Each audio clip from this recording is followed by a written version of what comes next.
For the second week in a row, the Cincinnati Bengals afraid of nobody. The Steelers got shellacked in the jungle, which is where you are right now. I'm Matt Edwards. Thank you so much for joining me as we head into week 13, is it? Yeah, week 13. Joe Reedy of the Associated Press will join me here in about 15 minutes. He covers Los Angeles now. Of course, he's a longtime Bengals beat writer. Looking forward to talking to him.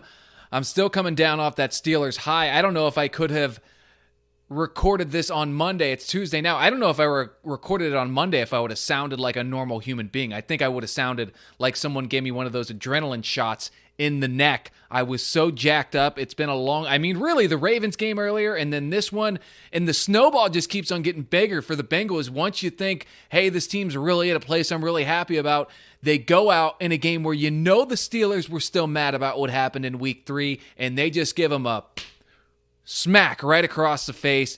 It was very nice to see. Changing of the guard, perhaps, in the AFC North.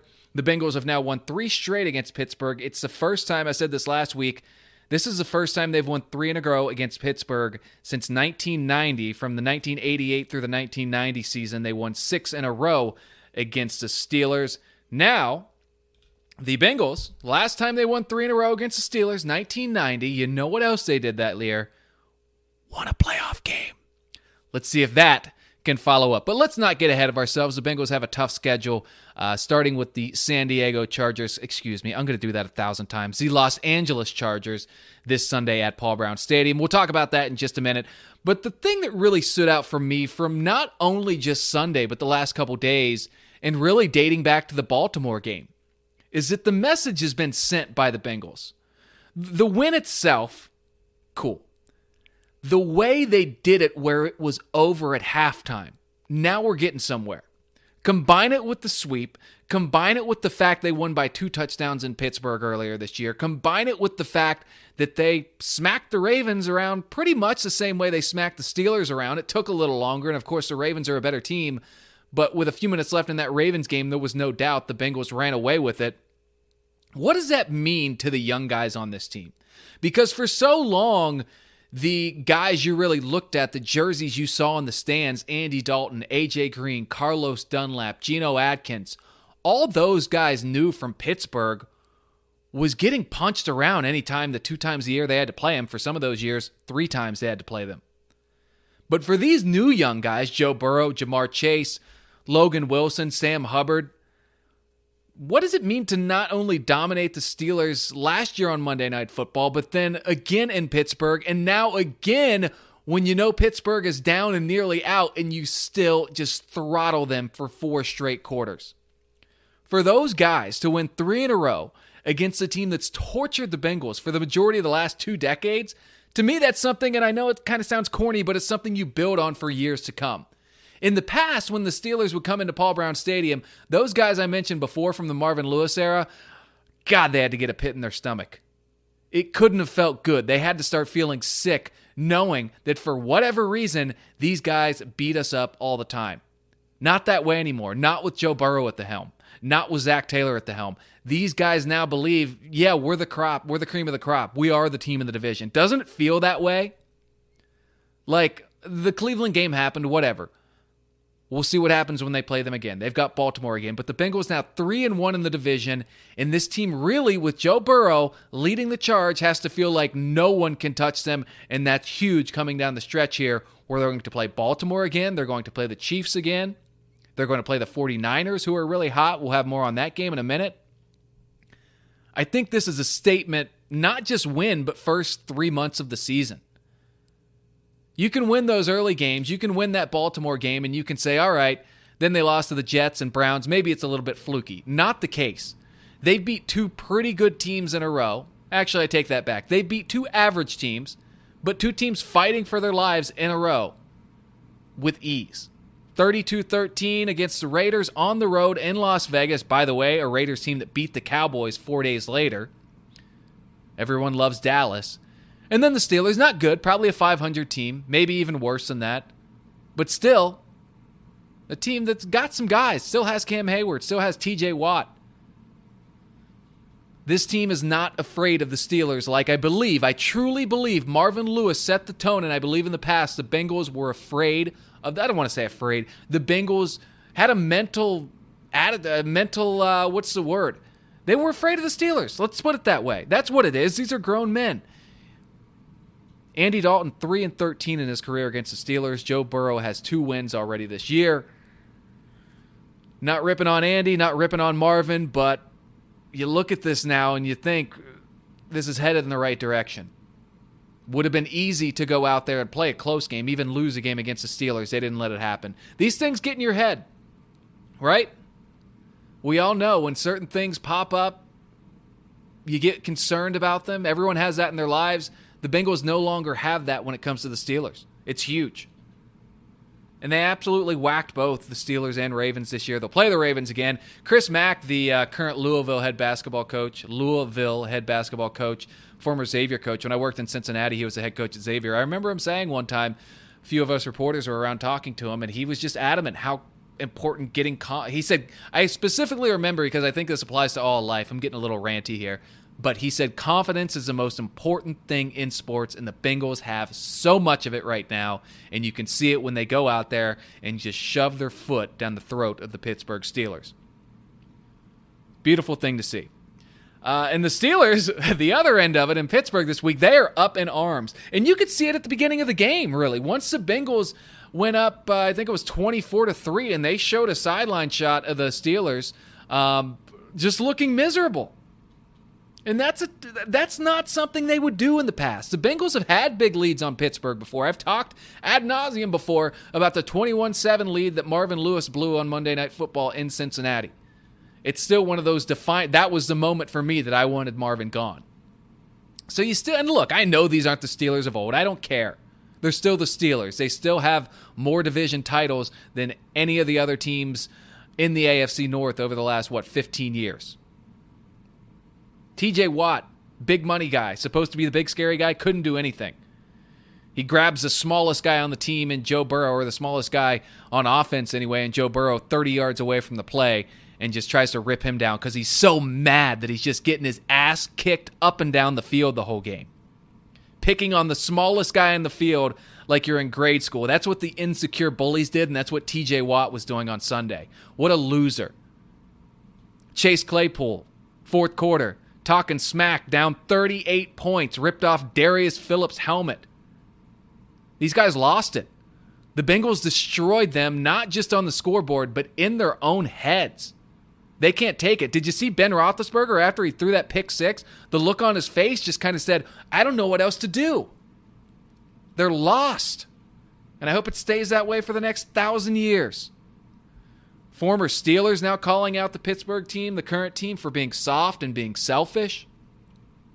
So, and that's where we're at. I think you can kind of drop the Steelers to the bottom of this division right now. Not only do the Bengals think they're a step ahead, the Steelers know that they can't compete with the Bengals and probably know they can't compete with anyone except maybe the current Browns. That's how bad it is. And it's a beautiful thing to see. And honestly, I was going to try to be a good sport with the Steelers because, look, they have, been the class of the division more often than not. But then the TJ Watt just going out, and a lot of people were like, he's blocking. Yeah, 30 yards away from the play. Riley Reif's right behind him. Maybe go pick on someone who can beat you up. What a lose. And that's the insecure bully thing to do. Go after the smallest guy and throw him around because you're mad you haven't got your way. Took me a while to calm down from that one. Not sure I'm there yet. I rewatched the first half of this game this morning. It's Tuesday. Hope everyone's week's off to a nice start. And from the first snap of the game, the Bengals, they literally just said, we're going to give the ball to Joe Mixon. If you stop it, maybe we'll do something else. Didn't happen. Steelers could not stop it. And now the sky is falling into Steel City. And the Bengals, on the other end, probably 3 more wins and they're locked into the playoffs. 2 might do it. But I think at this point the aspirations are higher than that. Right? So the Steelers got some salt in the wound this week. Speaking of Chase Claypool, I had to bring this up. I'm going to bring this up to Joe Reedy too. Chase Claypool, the Steelers receiver, was asked on Monday how Pittsburgh could improve. He suggested that they start playing music at practice. Dude, what do you want? Do you want them to bring an ice cream truck to practice too? Maybe we could have a day where everyone wears funny socks or brings their favorite toy. What are you doing, dude? Go to work. For those people listening, try this with your employer tomorrow. Go in and be like, you know what? Things are I just haven't been feeling it lately. Chase Claypool makes $1.6 million this year, but can't get it done because there's no music out there when he goes to work. God, what is with the Steelers and just getting these bozos at wide receiver? Unreal. Ben Roethlisberger, speaking of bozos, he's done. He can throw, these 3-yard crossing patterns over the middle, and he lobs deep balls that are a prayer, but that's about it. He looks bad. Bob Pompiani, who was kind enough to join us last week, he said this is Ben's last year. I don't know that, or he thinks this will be Ben's last year. I don't know how it wouldn't be. I feel like the Steelers this year kind of maybe doing him a favor by giving him a farewell tour, but my goodness, does he look bad. And then you're just looking around the division. When I say a minute ago, I think the Bengals have higher aspirations right now than just getting in the wild card. The Steelers not going to win this division. Baker Mayfield is one more sack away from being in a wheelchair. And who's afraid of Lamar Jackson after what we've seen from him recently? Miami shut him down. The Bengals shut him down. The Browns shut him down, even though they could not get a win. What good teams with athletic defenders are afraid of Lamar Jackson right now? I look today, he's thrown multiple touchdown passes in just 2 games this year. And he's an excellent runner. And I've said this before, and I've kind of went back and forth with it. If you can stop him from running, and you can put guys in coverage, and trust me, it's easier said than done, he's a borderline top 20 thrower. And that doesn't mean he shouldn't be there. That doesn't mean he's not a starting quarterback in the NFL, because he certainly is. And I said a few weeks ago, maybe he's needs the title playmaker more than what we think of as a traditional quarterback. But if you have athletes to hang with him, and the Bengals have a few, you're in pretty good shape. He has 15 touchdown passes, 12 interceptions. Of course, that does not factor in his running ability, which is huge. And I'm not saying anything bad against him. I'm just saying that if you're the Bengals right now, feel pretty good. Feel like you almost certainly have the best quarterback in the division. And this is what happens in general whenever we've seen this with running quarterbacks before. Defenses figure a way out. They build their team to stop that, as the Bengals have done. And it's not an argument right now. The Bengals are the best. They have the best quarterback in the AFC North. His name is Joe Burrow. So we got the Chargers coming to Cincinnati this week, and then Bengals 49ers the following week has now been flexed to 4:25 p.m. So they did not flex for the Chargers. Some people were upset about that. I'm always good with them playing at 1 p.m. I don't like waiting around all day. However, the Super Bowl rematch, Super Bowl 16, Super Bowl 23, this will not make up for those, but it will be at 4:25 when San Francisco, who is hotter than fish grease, comes to Cincinnati on December 12th. I will be at that game with most of my family. It should be a good time. Anyways, we've talked about the Steelers. We've talked a little bit about the 49ers. Let's get what's in the middle of that meat sandwich, the Los Angeles Chargers, who come to Cincinnati to open December, a crucial month for the Bengals, to really solidify that they are back, that they are the team that we all think that they can be, and they are ahead of schedule, baby. I love to see it. Like I said at the beginning of the year, I was happy if this team got to Thanksgiving with a shot at making the playoffs, and they have exceeded my expectations. I don't think anyone can reasonably say they haven't exceeded their expectations. It's a beautiful thing to see. So let's see what they've got against the Chargers this week, who really... You'll hear my prediction in here with Joe Reedy, but I think that the Bengals should, not as easily as maybe they have, but I think the Bengals should really take care of business here. They're a 3-point favorite. I will get into my prediction with Joe Reedy here. He gives a prediction as well. I do ask you to bear with me for the audio quality. We had some problems on Zoom. I apologize for it. It's a free podcast. Just give it a second and you'll get used to it, as I did, I promise. But anyways, I hope you enjoy. Joining us in the jungle today, he is an AP sports writer based in Los Angeles, former Bengals beat guy, so a lot of you know him. He's at Joe Reedy on Twitter, which is fitting because his name is Joe Reedy. Joe, how is Los Angeles on this Tuesday? Still morning out there.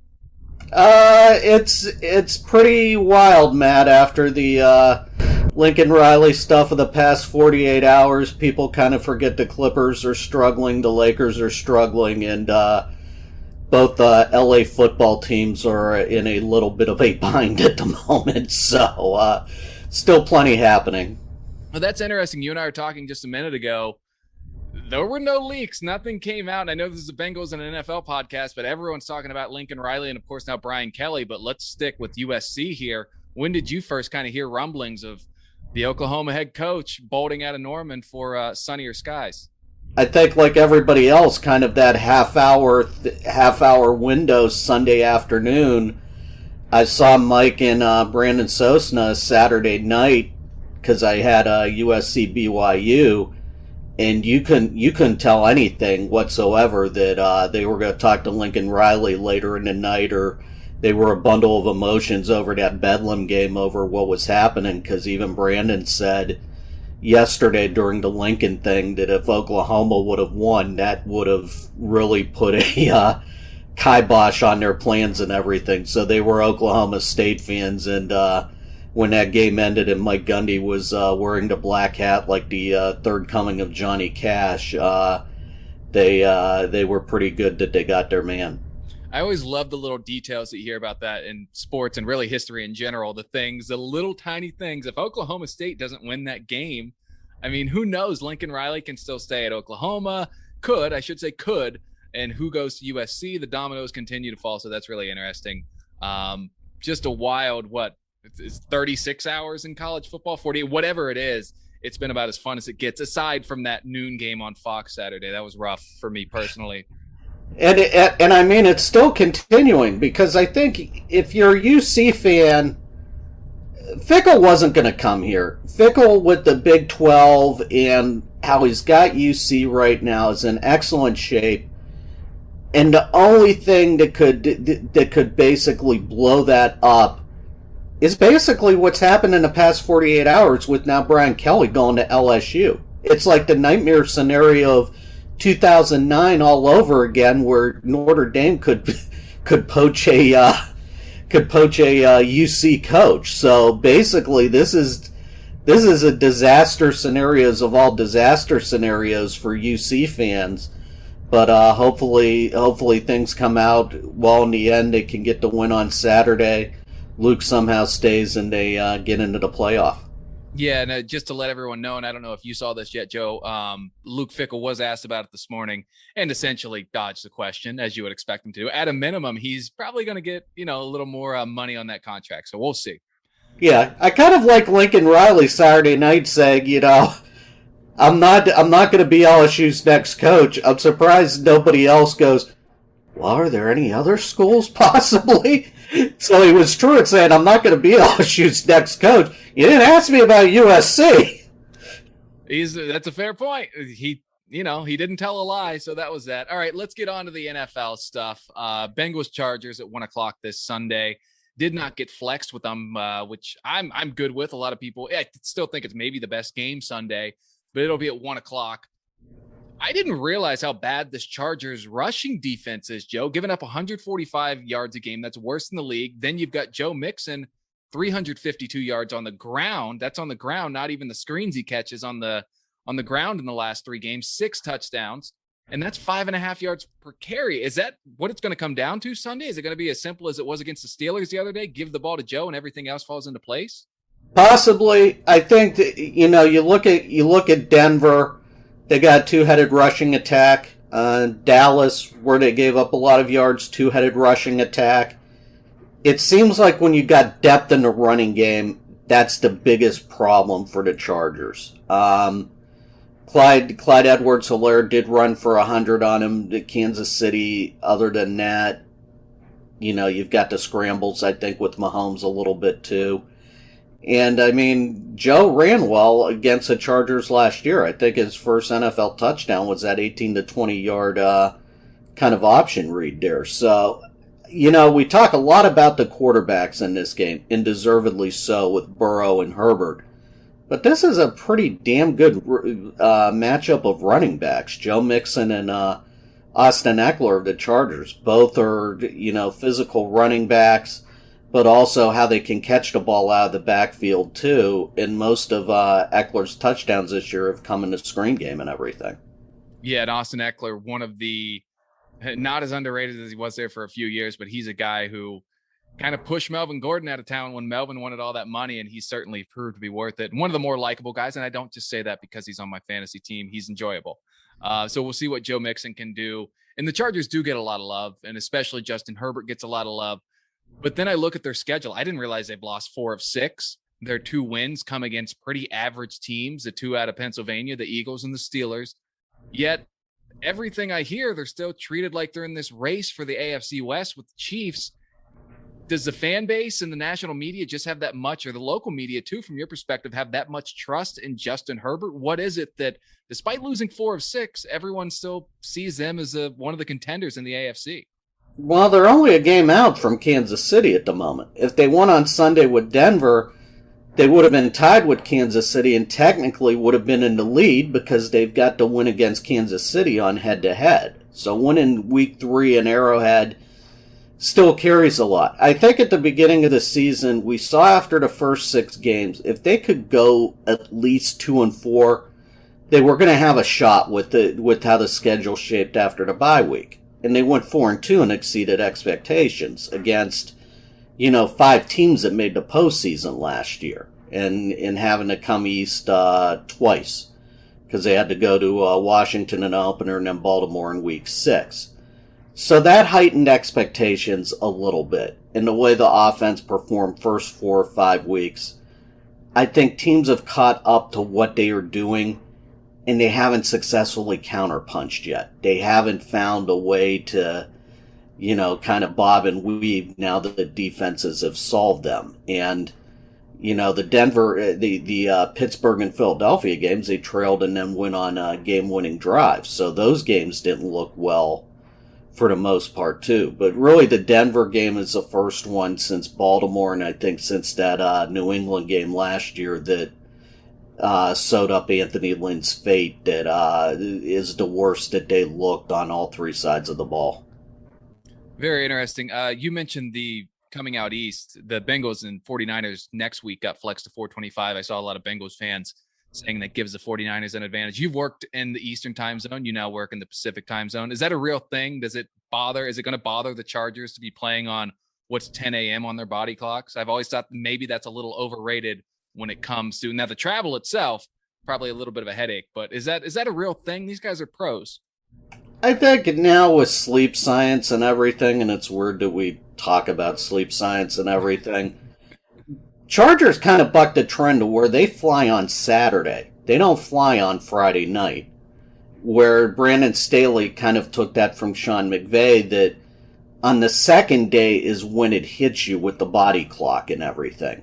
So if you fly in Saturday, do your same routine, on Sunday the body clock isn't hitting you, and then on Monday when you're back, it does. So they've done pretty well in terms of that. They're 2-1 on the East Coast flights this year, even though the Philadelphia game was a 4 o'clock Eastern start, but 1-1 in the 2 10 a.m. games.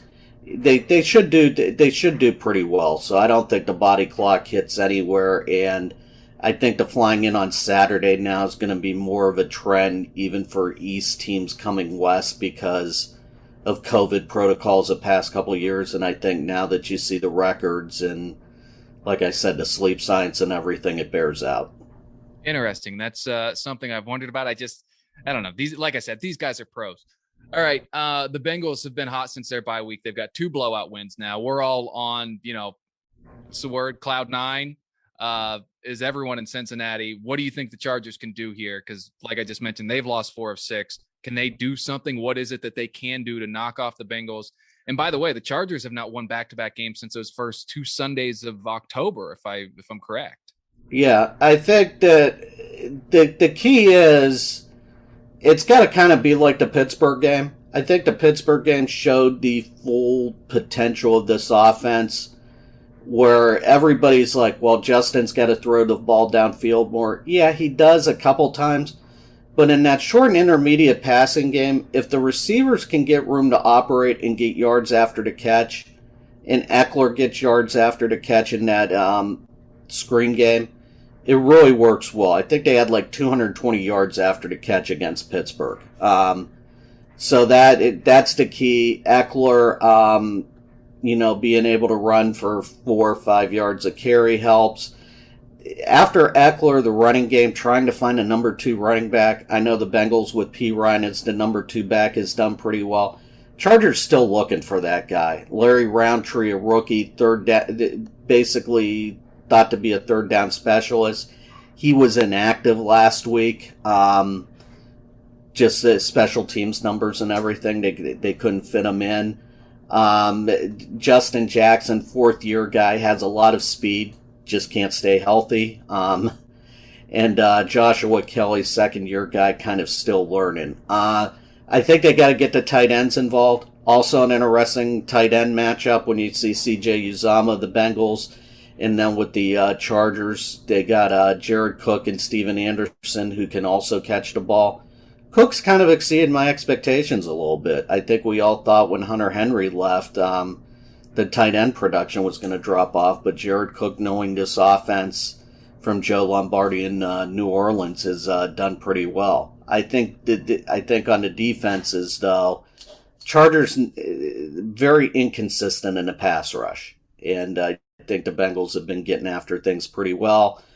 Both offensive lines, too, are dealing with injuries. And both offensive lines weren't strong to last year. Both made changes, but both dealing with some depth issues at the moment. Yeah, Trey Hopkins really coming on for the Bengals. I don't know if he just needed that bye week to get that ACL that he tore last year right. A few things you say there that's got to be music to Bengals fans' ears. That yak, those yards after the catch the Chargers got, that's all the Bengals had to deal with on Sunday against the Steelers, and they did a great job against it. Ben Roethlisberger, he doesn't throw intermediate balls anymore. It's either a deep lob and a prayer or a 5-yard shallow cross over the middle. So they certainly got a good 4 quarters of practice against that. And then Austin Eckler, if they've only got one guy, Josh Jacobs was held to 9 carries, 37 yards, and Najee Harris, 8 carries for 23 yards. So the Bengals have, these last couple of weeks, sound like they've got some experience against what the Chargers have to offer. Yeah, and I think, now 2 straight bad games for Najee Harris because Chargers held him in check pretty good. I think the thing about the run defense with the Chargers, maybe they would have loved to have this game flexed to a night game because the 2 games that the run defense has performed the best was Monday night and the Sunday night game against the Steelers. LA loves the spotlight. Yeah, definitely. And, I know fans are happy about the 1:00 kickoff, but I think that it would have been a nice primetime showcase for the Bengals and Burrow and, the surprising season and everything to get the national TV spotlight. They've only had it once, which was Jacksonville. And let's face it, that was an NFL Network only game. So it was kind of a half primetime spotlight if we're kind of looking at things. So it would have been nice. And Chris Collinsworth would have had a home game. Yes, that would have been. Here's my thing. The primetime game, once it gets there, it's fun. Now that I'm no longer in the media, no longer have to cover them, the primetime games, they're fun once 8:20 shows up, but that long wait all day just absolutely kills. But, that's the price of being a contender. Yes. Yeah, that's a price of being good sometimes. All right, Joe, you ready for some rapid fire? Yeah. Okay, we're going to start holiday-wise. What's your favorite Thanksgiving food? Stuffing, good call. Got a little gravy on there, right? Yep. Magic combo. You're in since. Are you going to the game this week? No, I have. I will be here for Rams Jaguars on Sunday. Oh, the old showdown of Urban Meyer and everyone else. Okay, well, let's say you were coming to Cincinnati. What's the first place you would visit? Of course, you called the Queen City home there for a while. What's the casino now? They changed it to a Hard Rock. Is it Hard Rock or is it Jack? Hard Rock, Jack, one of them. I'd probably be getting straight off the airplane and heading there. Do they not have casinos in LA? Not really. So, okay. And hopefully sports gambling comes to Ohio here soon. Trust me. I hear you on that. That's a whole nother conversation. All right, next up, who gets their playoff win first, Joe Burrow or Justin Herbert? Bengals are 5 right now if the season ended today. Correct. Which at number 4 they would be facing the Chiefs, I do believe. Ooh. Now, of course, it's going to change. Chargers would be 7 facing New England, which means it would have to go to next year. I'm going to probably go Herbert. All right. Going Herbert, that's understandable. Okay, give me a Chargers player, and maybe you did it earlier, who we in Cincinnati may not know now, but it's a name we're going to hear a lot on Sunday. Dustin Hopkins, the kicker. Kickers have been to Bermuda Triangle since this franchise moved to Los Angeles. I think Hopkins is now the 11th since 2017. But the way he can bang the ball out of the end zone on kickoffs, and I think he is now 6 of 7 on field goals, kind of a bad hold against Denver. He's added some consistency there. So, and he's got some length too. So, between Hopkins and McPherson, it could be interesting. But as you know, Matt, in December in that stadium with the wind, and if you got to drive down into the lake end, it becomes interesting. Not as bad as Pittsburgh, but, things can still get interesting at PBS with the wind in December. Absolutely. Maybe what karma it would be if Hopkins maybe pulls both his calves when going for a game-tying field goal, as Randy Bullock did in week 1 last year. Still, to my knowledge, the only player to ever pull both calves at once and then be listed on the injury report as a left calf injury, despite the fact that he was holding his right calf after a very confusing scenario that unfolded there. And that game last year would have gone to overtime if Bullock doesn't miss a chip shot. Right. Well, we got Money Mac now, so it feels good to knock on wood, but he looks like the answer. Next one, we'll go back to college. Where does Luke Fickell coach next year? I'm still going to say UC. I think that Matt Campbell to Iowa State, I think, to me, is candidate number 1 right now, and that Fickell's 1A. I think Luke, with, going to the Big 12 possibly as soon as 2023, the way he's built the program there, if Luke doesn't get Notre Dame, I think the only other program he bolts for is Ohio State down the line.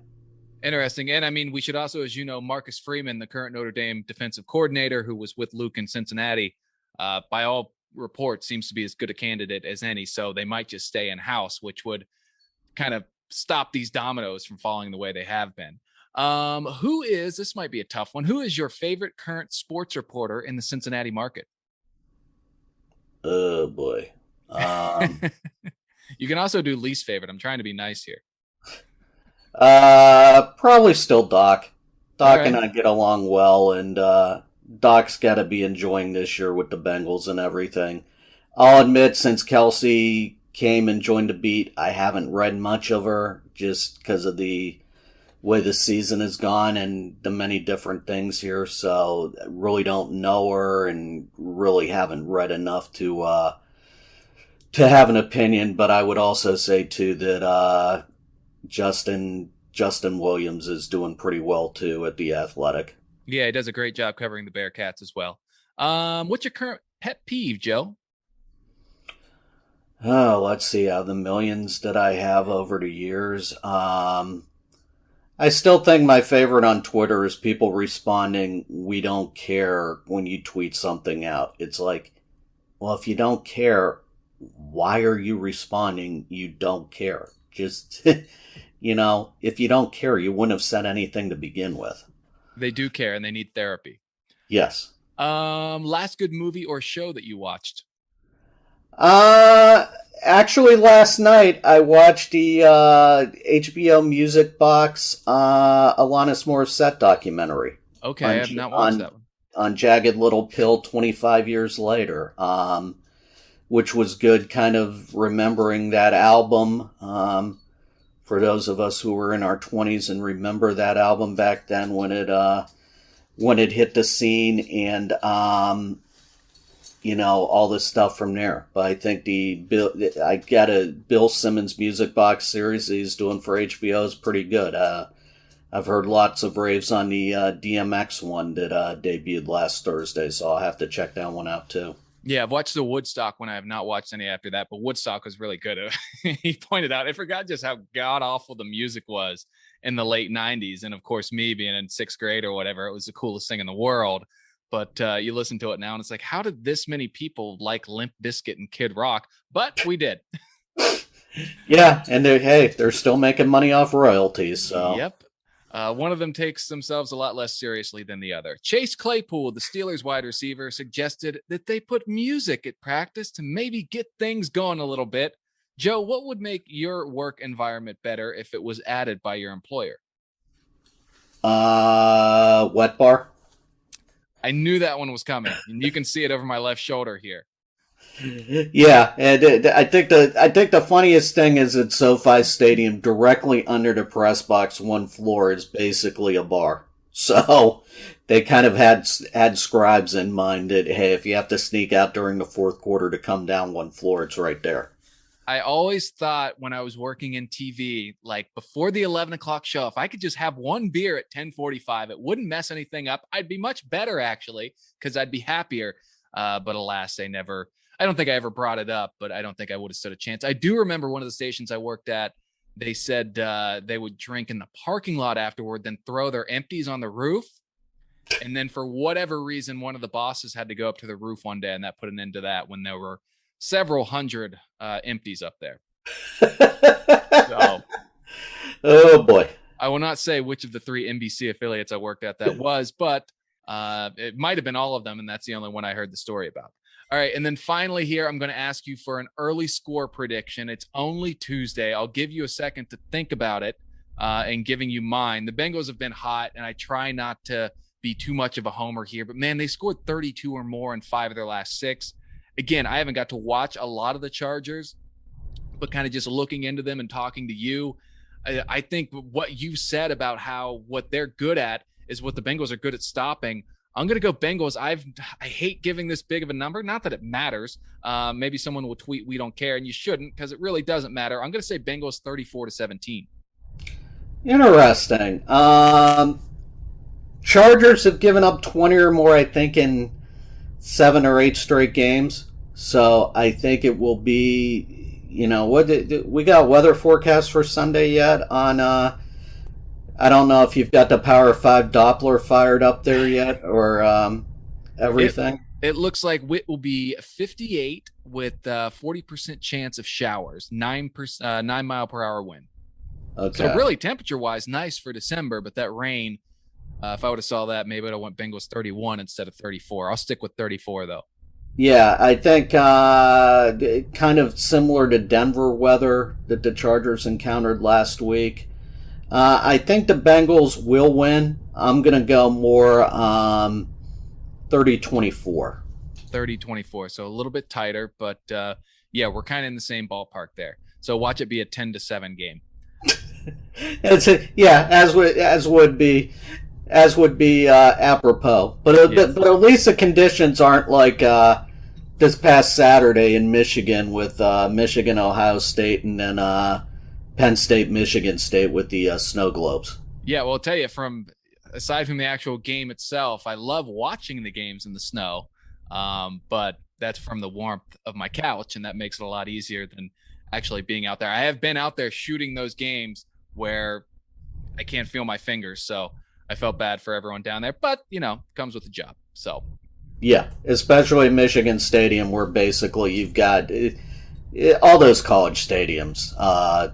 Well, maybe not Nippert now because of the second deck and everything, but those one-story bowl-type settings, there's really nothing to protect you.